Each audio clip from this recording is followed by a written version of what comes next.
Bonjour, bonsoir, bonne nuit. Bienvenue pour ceux de la chaîne YouTube Vive avec le Créateur et la vie d'en haut. Et bienvenue au Centre chrétien Lumière et Vie de Montjoly. Ce soir, on va parler des... Tu peux mettre l'intro, Sébastien? Des témoins. Quand on parle des témoins, puis qu'on parle de la Bible, la première chose qui vient à l'esprit, c'est les témoins de l'Apocalypse. Alors, ce soir, je vous avertis en partant, on n'en parlera pas. On va commencer par la prière, parce que tu peux baisser un petit peu, là, Sébastien, c'est fort un peu. OK.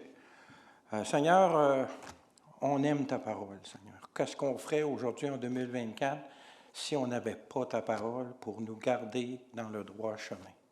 Il se dit plein de choses partout sur Internet, de vive voix, dans les cafés, dans les restaurants, Seigneur. Ta parole est la vérité, elle n'a pas changé depuis qu'elle a été fixée et elle ne changera pas. Merci Seigneur que l'auteur de ta parole est disponible parce que nous sommes en relation avec toi à cause de l'œuvre de Jésus-Christ sur la croix, sa mort, sa résurrection. Viens ce soir nous enseigner, autant moi que mes frères et sœurs ici présents et ceux qui sont sur le net aussi, afin que nous sortions d'ici, après cette soirée, qu'on soit encore plus ferme en ta parole, plus ferme en toi, pour ne pas être ébranlés parce que nous faisons partie de ton royaume. Dans le beau nom de Jésus. Amen. Amen. Vous êtes-vous déjà posé la question? Comme Dieu a tout créé, pourquoi a-t-il créé le mal? C'est une question légitime à laquelle la Bible répond. Même qu'elle donne un nom, baisse le son un petit peu, Sébastien. Même qu'elle donne un nom à cette réalité qu'est la présence du mal dans la création, voyons 2 Thessaloniciens 2, versets 5 à 8. Ne vous souvenez-vous pas que je vous disais ces choses lorsque j'étais encore chez vous? Ici, c'est Paul qui s'adresse à l'église de Thessalonique. Selon ce qu'on entend dire, c'est que Paul est arrivé là, il était là 2 semaines, 3 semaines, 1 mois peut-être. Il les a enseignés, puis il a fallu qu'ils partent à cause de la persécution. Alors, puis déjà à ce moment-là, il leur a parlé du sujet qu'on va voir. Là. Verset 6, « Et maintenant, vous savez ce qui le retient, afin qu'il ne paraisse qu'en son temps. Car le mystère de l'iniquité agit déjà. » Voici le fameux nom qui est donné au mal dans la création, c'est un mystère de l'iniquité. Il faut seulement que celui qui le retient encore ait disparu. Alors paraîtra l'impie que le Seigneur Jésus détruira par le souffle de sa bouche, qu'il anéantira par l'éclat de son avènement. Donc on sait que le mystère de l'iniquité finit par son anéantissement. La Bible qualifie de mystère des choses qui sont révélées à un temps donné. Avant qu'elles soient révélées, c'est un mystère, mais lorsqu'elles sont révélées, elles ne sont plus mystères, elles sont révélées. La Bible le qualifie de mystère aussi parce qu'en fait, le mal n'existe pas. Le mal n'existe pas. Le mal, c'est le manque d'amour. L'absence de Dieu. L'absence de Dieu. Dieu est amour. C'est ce que Jésus affirme dans le passage suivant. On va aller à Matthieu 22, versets 36 à 40. « Maître, quel est le plus grand commandement de la loi? » Jésus lui répondit. Ici, c'est un Sadducéen ou un pharisien qui lui posait la question. « Tu aimeras le Seigneur ton Dieu de tout ton cœur, de toute ton âme, de toute ta pensée. » C'est le premier et le plus grand commandement. Et voici le second qui lui est semblable. Tu aimeras ton prochain comme toi-même. De ces 2 commandements dépendent toute la loi et les prophètes. Si, lorsque tu aimes, tu accomplis la loi et les prophètes, si quand tu n'aimes pas, tu pêches. Donc le péché, le mal, l'iniquité, c'est le manque d'amour. L'iniquité et le mal sont en fait tout ce qui est introduit dans la création par les choix faits par ces créatures que Dieu a créées libres de choix, qui manque d'amour. Donc, nous, les créatures de Dieu, qui sommes libres, nous faisons des choix qui manquent d'amour, nous péchons. Pourquoi nous a-t-il donné de libre choix? Pour être capable d'aimer, il faut nécessairement être libre.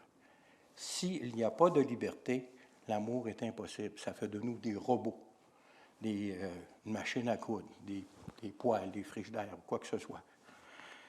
Notre capacité d'aimer, notre capacité de choisir, fait de nous des êtres créés à l'image de Dieu.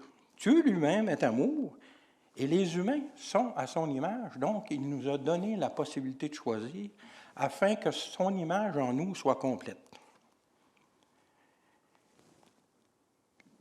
Le manque d'amour détruit sa création. Le Créateur a créé avec amour et pour aimer pour l'amour. Et ce manque d'amour, lorsque l'amour est absent dans sa création, il y a destruction. Voilà pourquoi, on va lire Psaume 5, versets 5, 6 et 7. « Car tu n'es point un Dieu qui prenne plaisir au mal. Le méchant n'a pas sa demeure auprès de toi. Les insensés ne subsistent pas devant tes yeux. Tu hais tous ceux qui commettent l'iniquité. Tu fais périr les menteurs. L'Éternel abhorre, donc déteste, les hommes de sang et de fraude. » Le Créateur, qui déteste l'iniquité, ne peut donc pas lui-même être inique. Il se doit d'être juste, parce qu'il ne sera pas fidèle à qui il est, un Dieu d'amour. Pour ce faire, il a prévu un temps où la preuve sera faite que le mal et l'iniquité détruisent bien sa création, ce qui justifie sa condamnation et celle de ceux qui aiment la pratiquer. C'est le mystère de l'iniquité mentionné dans 2 Thessaloniciens que nous venons de lire. Le premier jugement de l'iniquité s'est accompli avec le déluge universel. Après cet événement, le Créateur a établi des règles claires afin que cette condamnation soit confirmée et sans équivoque pour toutes ses créatures, et cela éternellement. Ce qui s'est passé avant le déluge, l'homme a pris des mauvaises décisions, des manques d'amour.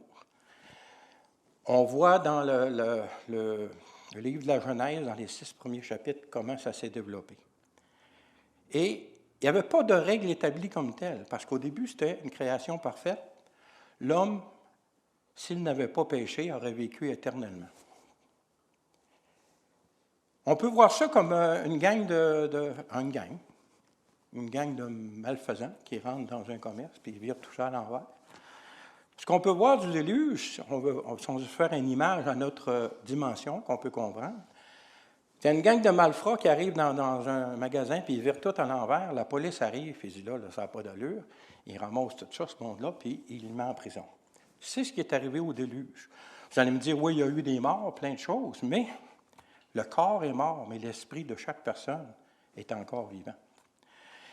Il y a eu aussi plein d'êtres, selon Genèse chapitre 6, des êtres assez extraordinaires qui font plein de débats encore aujourd'hui, mais c'est une réalité qui a vraiment existé parce que mentionnée dans la parole inspirée de Dieu au chapitre 6 de la Genèse. Des livres extra-bibliques nous donnent des détails, mais la parole de Dieu inspirée nous en donne assez pour savoir que c'est un fait réel. Après le déluge, Dieu a commencé à établir, après, comme nos malfaisants qui ont fait le saccage sont en prison, mais après ça, il faut qu'il y ait une enquête nécessaire pour arriver à leur jugement. Pour l'instant, ils ont été incarcérés, mais le jugement n'est pas prononcé encore. Pour qu'un jugement soit prononcé, ça prend des lois, ça prend un cadre pour bien établir qu'est-ce qu'ils ont fait de mal, qu'est-ce qu'ils ont fait de bien. Cela commençait avec Noé. Après le déluge, on va aller à Genèse 9. Peux-tu le mettre, Sébastien? OK. Ce soir, là, tous les passages où vous allez voir, là, pour contexte du passage, c'est que je donne Genèse 9, versets 1 à 13, mais je ne lirai pas tous les versets parce qu'on est mercredi soir et le temps est court. comme avant l'enlèvement. Donc, vous avez un devoir à faire à la maison. Je vais lire un passage ensemble ici, mais votre devoir, c'est d'aller et de lire le contexte au complet, parce que c'est beau donner des versets de même pour pousser une idée, mais c'est important de prendre ces versets-là dans le contexte. Donc, moi, j'ai le texte complet sur mes notes, je vais donc le lire à l'écran. Genèse 9, versets 5, 6, 7 et 12. Il y a deux séries de versets. Sachez-le aussi, je redemanderai le sang de vos âmes, et je le redemanderai à tout animal, et je redemanderai l'âme de l'homme, à l'homme qui est son frère. Si quelqu'un verse le sang de l'homme par l'homme, son sang sera versé, car Dieu a fait l'homme à son image. Donc ici, Dieu établit clairement la sacralité de la vie humaine. Peu importe l'âge de cette vie humaine-là. Je fais référence à des choses qui arrivent couramment de nos jours dans nos sociétés, qui sont, c'est rendu acceptable par la majorité. Mais pour Dieu, ça reste encore que c'est l'homme qui tue l'homme. Tu remettre le passage, Sébastien? On va lire le deuxième. Et Dieu dit, c'est ici le signe de l'alliance que j'établis entre moi et vous, et tous les êtres vivants qui sont avec vous pour les générations à toujours. J'ai placé mon arc dans la nue, et il servira de signe d'alliance entre moi et la terre. Ici, on parle de l'arc-en-ciel. Cet arc-en-ciel qui est de nos jours encore là, utilisé par des personnes qui la corrompent. Ensuite, toujours dans le but d'en arriver avec une condamnation juste et correcte, il donna des précisions avec la loi qu'il a donnée à Moïse pour le peuple qui s'est créé comme son héritier éternel, le peuple d'Israël. Le peuple d'Israël est vraiment un peuple particulier. Dieu a vraiment créé ce peuple-là. Il l'a promis à Abraham, qui est devenu Abraham, et lorsqu'ils sont sortis d'Égypte, ils sont devenus officiellement un peuple. Avant, c'était des descendants d'Abraham. Mais lorsqu'ils sont venus, à la sortie d'Égypte, c'est là qu'ils ont reçu les lois, c'est là qu'ils ont reçu leur statut de nation, qui ont commencé à opérer selon ce que Dieu leur donnait. Et puis, vous pouvez lire à plusieurs endroits dans la parole de Dieu, et c'est clairement énoncé que le peuple d'Israël, c'est l'héritage de l'Éternel. Allons à Deutéronome 17. Toujours là pour le contexte, donc il faut lire du verset 1 à 6. Nous allons lire le verset 5 et 6 seulement. « Alors tu feras venir à tes portes l'homme ou la femme qui sera coupable de cette mauvaise action, et tu lapideras ou puniras de mort cet homme ou cette femme. Celui qui mérite la mort sera exécuté sur la déposition de 2 ou 3 témoins. Il ne sera pas mis à mort sur la déposition d'un seul témoin. » C'est pour ça qu'ici, c'est important d'aller lire le contexte, parce que ça parle d'idolâtrie, ça parle aussi de villes refuges que Dieu a établis en Israël pour ceux qui commettent, qui tuent quelqu'un par accident. Ils peuvent aller se réfugier dans des villes. Mais ils doivent rester là jusqu'à ce que le sacrificateur en place, évidemment, lorsqu'il va mourir, ils deviennent libres. Mais s'ils sortent entre-temps, ils sont passibles de mort. Dieu établit clairement ici qu'il y a un critère important pour que quelqu'un soit condamné, ça prend au moins 2 témoins. D'où le sujet de cet enseignement ce soir.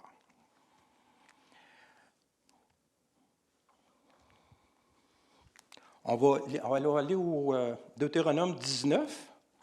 Encore là, c'est une question de contexte, de 1 à 21, mais je vais lire seulement les versets 15, 16, 17, peut-être plus loin. Hein? Je pense qu'il y a un autre diapo. Un seul témoin revient. Bon, un seul témoin ne suffira pas comme un homme, pas contre un homme pour constater un crime ou un péché. Péché, souvenons-nous, c'est le manque d'amour. Quel qu'il soit, un fait ne pourra s'établir que sur la déposition de 2 ou de 3 témoins.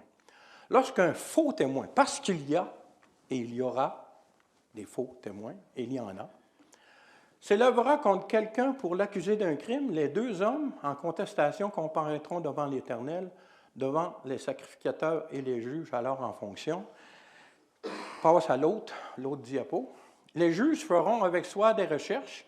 Le témoin est-il un faux témoin? A-t-il fait contre son frère une fausse déposition? Alors vous le traiterez comme il avait dessein de traiter son frère. Tu ôteras ainsi le mal du milieu de toi. Tu ôteras le manque d'amour du milieu de toi. peuple d'Israël. Les autres entendront et craindront, et l'on ne commettra plus un acte aussi criminel au milieu de toi. Tu ne jetteras aucun regard de pitié, œil pour œil, dent pour dent, main pour main, pied pour pied. Juste ce verset-là, c'est un sujet d'un enseignement complet. Mais ici, ça établit clairement la gravité du manque d'amour, la gravité du péché.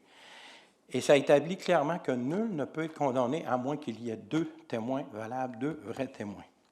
En passant, lorsque Jésus a été condamné au supplice de la croix, c'est deux faux témoins. Et puis les prêtres qui ont convaincu le peuple de demander la crucifixion de Jésus-Christ. Mais dans le fond, ceux qui ont demandé la crucifixion de Jésus-Christ, c'est nous.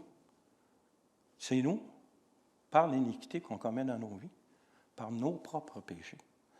Donc, nous ne pouvons accuser aucune autre personne dans ce monde d'avoir crucifié Jésus-Christ. C'est chacun d'entre nous, par nos péchés, qui ont crucifié Jésus-Christ.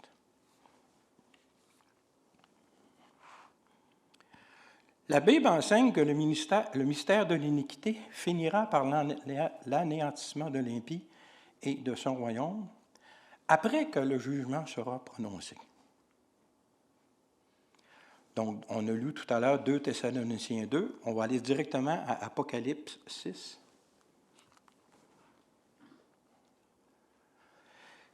Il est écrit, « Les rois de la terre, les grands, les chefs militaires, les riches, les puissants, tous les esclaves, tous les hommes libres se cachèrent dans les cavernes et dans les rochers des montagnes. Et ils disaient aux montagnes et aux rochers, tombez sur nous et cachez-nous devant la face de celui qui est assis sur le trône et devant la colère de l'agneau. Car le jour de sa colère est venu et qui peut subsister. » On s'en va ici vers le jugement.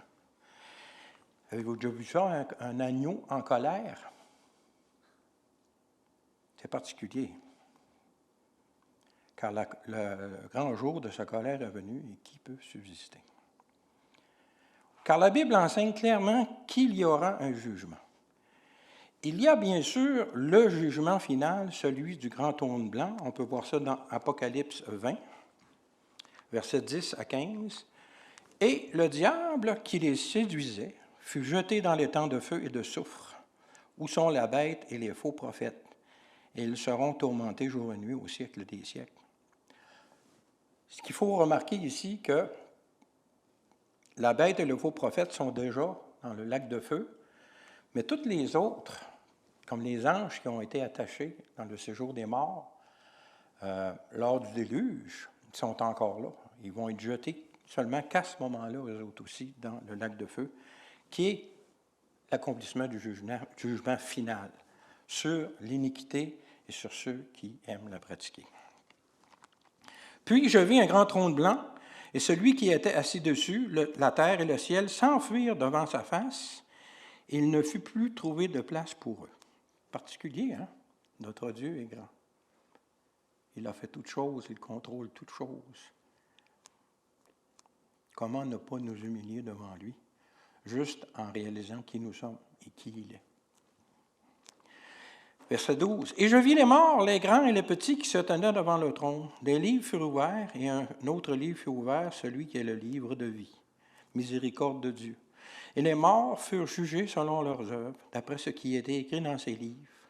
Ceux qui font partie du livre de vie, c'est parce que l'œuvre qu'ils font, pour être écrit dans le livre de vie, c'est croire en l'œuvre de Jésus-Christ. C'est le critère pour être écrit dans le livre de vie. C'est croire que l'œuvre de Jésus-Christ, sa mort, sa résurrection, est suffisante pour nous donner cette perfection qui est nécessaire pour vivre l'éternité avec le Créateur. Verset 13. « La mort rendit les morts qui étaient en elle, la mort et le séjour de mort rendirent les morts qui étaient en eux, et chacun fut jugé selon ses œuvres. Et la mort et le séjour des morts furent jetés dans les temps de feu. » Donc c'est à ce moment-là que ceux qui ont été enchaînés lors du déluge vont se retrouver dans le lac de feu, parce que la mort et le séjour des morts sont jetés dans les temps de feu. C'est la seconde mort, les temps de feu. Quiconque ne fut pas trouvé écrit dans le livre de vie fut jeté dans les temps de feu. Juste avant le début du règne de 1000 ans de Jésus-Christ sur cette terre, lors de la résurrection des saints de la grande tribulation et de la grande détresse, Il y a 2 étapes, la grande tribulation et la grande détresse. La détresse de Jacob, qui est annoncée à plusieurs endroits par les prophètes de l'Ancien Testament. Il y a aussi ce jugement. On voit ça dans Apocalypse 20, versets 4, 5 et 6. « Et je vis des trônes, et ceux qui s'y assirent furent donnés le pouvoir de juger. » Il y a donc un jugement à ce moment-là. « Et je vis les âmes de ceux qui avaient été décapités à cause du témoignage de Jésus, à cause de la parole de Dieu, et de ceux qui n'avaient pas adoré la bête et son image, qui n'avaient pas reçu la marque sur leur front, sur leurs mains. Ils revinrent à la vie, et ils régnèrent avec Christ pendant 1000 ans. » Donc, il y a jugement et il y a résurrection. Les autres morts ne revinrent point à la vie jusqu'à ce que le 1000 ans fût accompli. C'est la première résurrection. Donc, ceux qui sont ressuscités avant le règne de 1000 ans font partie de la première résurrection, et ceux qui sont ressuscités au grand trône blanc, donc après le règne de 1000 ans, c'est la deuxième résurrection. Heureux et saints, verset 6, « Heureux et saints, ceux qui ont part à la première résurrection, la seconde mort n'a point de pouvoir sur eux, mais ils seront sacrificateurs de Dieu et de Christ, et ils régneront avec lui pendant 1000 ans. » Merveilleux quand même. Bon, ici, dans Matthieu 25, versets 31 à 46, on ne regardera pas le passage, là, on voit des détails sur le jugement des boucs et des brebis. Ce jugement se fera sur terre pour ceux qui auront passé au travers de la grande tribulation et de la grande détresse dans leur corps de chair comme nous avons aujourd'hui, et qui, dans le règne de 1000 ans, continueront à se multiplier. Dans 2 Corinthiens 5, versets 1 à 10, pour le contexte du passage, il y est parlé aussi d'un jugement particulier. Lisons c'est quel verset que j'ai mis? 5, 9 et 10. Donc, lisez le contexte de 1 à 10, vous ferez vos devoirs. Hein? Ceux qui regardent la vidéo, vous pouvez tout simplement mettre sur pause, prendre des notes et aller lire. Puis je vous garantis, si vous le faites, vous ne vous arrêterez pas là. Vous allez aller plus loin, parce que la parole de Dieu est bonne. Elle goûte bon. Donc, 2 Corinthiens dit, c'est pour cela que nous nous efforçons de lui être agréables, soit que nous demeurions dans ce corps, soit que nous le quittions. Car il nous faut tous comparaître devant le tribunal de Christ, afin que chacun reçoive selon le bien ou le mal qu'il aura fait étant dans son corps. C'est ici le tribunal de Christ qui n'en est pas un de condamnation, mais un de distribution des récompenses pour ceux qui font partie du corps de Christ. Donc, le mystère de l'iniquité nécessite 2 témoins pour que l'iniquité soit condamnée dans ce monde. Ça fait 6000 ans quasiment maintenant que Dieu travaille sur le projet. Il y a eu, l'arrestation qui s'est produite au déluge. Je disais là, vous verrez le bordel, c'est fini, on vous ramasse, on vous met de côté. Maintenant, on prépare le procès, on fait les recherches, on recueille les témoignages. Il y a 2 grands témoins essentiels, parce que il n'y a rien qui peut être condamné s'il n'y a pas 2 témoins. Quels sont donc les témoins qui sont nécessaires à la justification de la condamnation de l'iniquité et celle de ceux qui aiment la pratiquer? On va aller à Isaïe 43, versets 9 à 15. « Que toutes les nations se rassemblent, que les peuples se réunissent. Qui d'entre eux a annoncé ces choses? Lequel nous a fait entendre la première prédiction? Seul Dieu connaît l'avenir, il l'annonce dans sa parole. Qu'ils produisent leurs témoins et établissent leurs droits, qu'on écoute et qu'on dise, c'est vrai. Vous êtes mes témoins, dit l'Éternel, vous et mon serviteur que j'ai choisi. » Il y a donc ici 2 témoins. Bon, vous êtes mes témoins, on va voir en lisant le texte qu'il s'agit du peuple d'Israël. Après ça, on va voir qui est le serviteur qui l'a choisi. Afin que vous le sachiez, que vous me croyez et compreniez que c'est moi, avant moi, il n'y a point été formé de Dieu, après moi, il n'y en aura point. C'est moi qui suis l'Éternel, et hors moi, il n'y a point de sauveur. C'est moi qui ai annoncé, sauvé, prédit. Ce n'est point parmi vous un Dieu étranger. Vous êtes mes témoins, dit l'Éternel, c'est moi qui suis Dieu. Je le suis dès le commencement, et nul ne délivre de ma main. J'agirai, qui s'y opposera? Ainsi parle l'Éternel, votre Rédempteur, le Saint d'Israël. Donc, le premier témoin, c'est le peuple d'Israël. À cause de vous, j'envoie l'ennemi contre Babylone et je fais descendre tous les fuyards, même les Chaldéens, sur les navires dont ils tiraient gloire. Je suis l'Éternel, votre Saint, le Créateur d'Israël, votre roi. Donc, c'est sans équivoque ici que le premier témoin, c'est le peuple d'Israël. Et ce témoin-là a des promesses éternelles qui s'accomplira, beaucoup s'accompliront durant le règne de Christ de 1000 ans sur cette terre. Alors, tout ce qu'on peut voir dans l'actualité, toutes les actions qui s'opposent au peuple d'Israël s'opposent à Dieu. Parce que c'est le peuple qui l'a choisi, c'est le peuple, même s'ils sont dans l'incroyance en ce moment.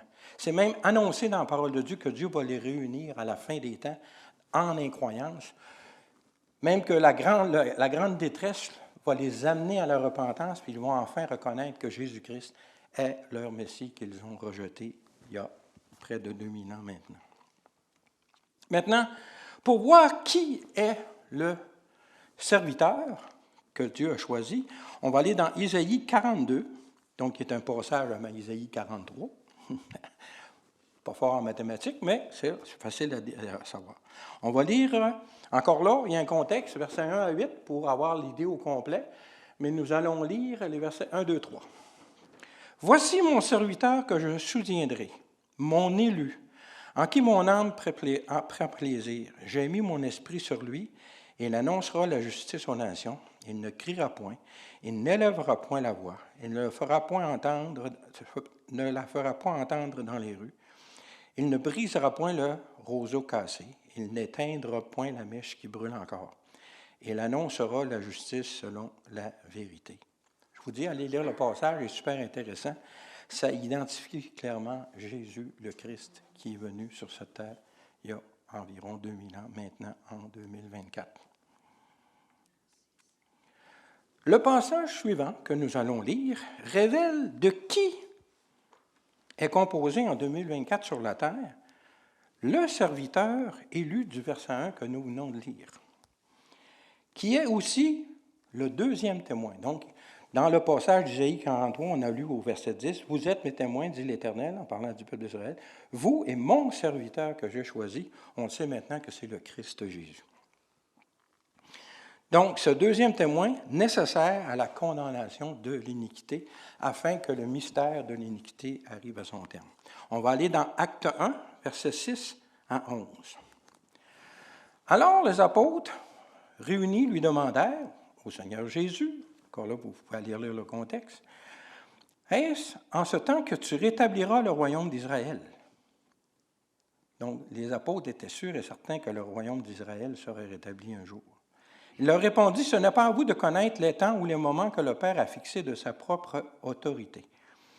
Mais vous recevrez une puissance, le Saint-Esprit, qui est aussi Dieu qui habite en nous. C'est la troisième personne de ce Dieu trinitaire merveilleux qui a créé ce monde afin d'aimer ses créatures pour l'éternité. Et jusqu'aux extrémités de la terre. Après avoir dit cela, il fut élevé pendant qu'ils le regardaient et la nuée le déroba à leurs yeux. Et comme ils avaient les regards fixés vers le ciel pendant qu'ils s'en allaient, voici deux hommes. Bon, je pense que vous ne l'avez pas, ça. Non. OK, vous irez voir le contexte. Il y a deux anges qui parlent, qui lui disent vous l'avez vu partir, vous allez le voir revenir de la même façon. Paul, plus tard, dans les textes, décrit en détail, en un instant, en un clin d'œil, les morts en Christ ressusciteront en premier. Quelle merveilleuse promesse. Nous sommes donc, selon le texte de 2 Thessaloniciens 2, celui qui retient l'impie, nous qui sommes le corps du Christ sur cette terre en 2024. Car c'est le Christ qui retient l'impie. On peut peut-être remettre 2 Thessaloniciens, Sébastien? Oui. Ne vous souvenez-vous pas que je vous disais ces choses lorsque j'étais encore vous? Maintenant, vous savez ce qui le retient, afin qu'il ne paraisse qu'en son temps. Car le mystère de l'iniquité agit déjà. Il faut seulement que celui qui le retient ait disparu. Dans les textes originaux, il y a ce qui le retient et celui qui le retient. Donc, on sait que celui qui le retient ne peut être que Jésus-Christ lui-même, qui, en fait, est l'Église de Christ sur terre en ce moment. Nous sommes son corps. C'est ce que nous pouvons voir dans le texte d'Éphésiens, au chapitre 5. Encore là, pour bien comprendre le contexte, 17 à 33, mais nous allons lire seulement le 23 et le 32e verset. Donc, Éphésiens 5, verset 23. « Car le mari est le chef de la femme, comme Christ est le chef de l'Église, qui est son corps, dont il est le sauveur. » Je ne pense pas qu'il y ait personne ici ce soir qui va argumenter sur cette réalité. Verset 32. « Ce mystère est grand, je dis cela par rapport à Christ et à l'Église. » Encore là, qui est l'image du mariage, l'homme quittera son père et sa mère et s'attachera à sa femme, du livre de Genèse, et ensemble, ils formeront une seule chair. On a le privilège de faire partie du corps de Christ, d'être intimement lié à lui, d'être inséparable. Ça lui a coûté la vie, ça lui a coûté sa vie sainte et parfaite, afin que nous puissions bénéficier de sa vie sainte et parfaite en notre union à lui. Les deux témoins qui sont nécessaires à la condamnation de l'iniquité dans la création de Dieu, c'est le peuple d'Israël et le corps du Christ Jésus, le serviteur fidèle. Et nous sommes. Souvenez-vous que Ève a été tirée du corps d'Adam. Le corps de Christ, Jésus est un Israélien. Donc le peuple d'Israël est intimement lié à sa personne aussi parce qu'il est le fruit de ce peuple. Mais quiconque, qu'il soit israélien ou pas, peut faire partie du corps de Christ en se repentant de ses péchés. C'est intimement lié tout en étant des témoins complètement différents, parce que le peuple a été capable de rejeter le Christ, son Christ. Fait que vous voyez que c'est deux témoins complètement différents. Le témoignage de l'Église s'achève bientôt. Le témoignage du corps de Christ s'achève bientôt. Et, comme, peux-tu remettre l'image de la salle de cours, Sébastien? Juste l'image de la salle de cours. Plein de monde qui sont témoins, mais il y a un endroit où les témoins vont pour témoigner. Les témoins peuvent être assis dans la salle, mais lorsqu'ils témoignent, il y en a un qui est assis dans le box des témoins, comme ils disent en anglais. Ça fait 2000 ans que l'Église est dans le box des témoins. Le peuple d'Israël a été, de sa création, jusqu'à la destruction du temple, en 70 de notre ère. Lorsque le premier témoin sortira de la boîte des témoins, c'est le peuple d'Israël qui ira pour compléter son témoignage, et la grande détresse va l'amener à reconnaître qui est son Christ, celui qu'ils ont transpercé. Merci Seigneur pour ce privilège qu'on a de faire partie de ton corps, faire partie de ton épouse. On va régner où ce que tu vas être, Seigneur. Merci, Seigneur, pour cette promesse merveilleuse. Merci pour ta parole qui nous garde dans le droit chemin, qui nous éclaire sur notre sentier. Merci, Seigneur, pour la Bible, du livre de la Genèse à la fin du livre de l'Apocalypse. Tout ce qui est nécessaire pour que nous puissions vivre une vie sainte, en accord avec ta volonté pour chacun d'entre nous, se trouve dans ce livre. Merci pour cette assemblée dans laquelle tu m'as mis, qui est une assemblée qui t'aime, Seigneur. On le voit par leurs fruits, on le voit par leur action, Seigneur. Merci pour ceux qui sont sur Internet aussi, qui font partie de cette assemblée locale, mais qui habitent un peu plus loin que les mercredis soirs, c'est plus dur à venir. Puis merci pour ceux qui sont loin, qui sont dans d'autres villes et qui peuvent vivre aussi ce même message, cette même réalité de faire partie du corps de Christ. Merci, Seigneur, pour la vie éternelle en Jésus. Sur ce, je vous dis, soyez bénis. À la prochaine, si Dieu le veut.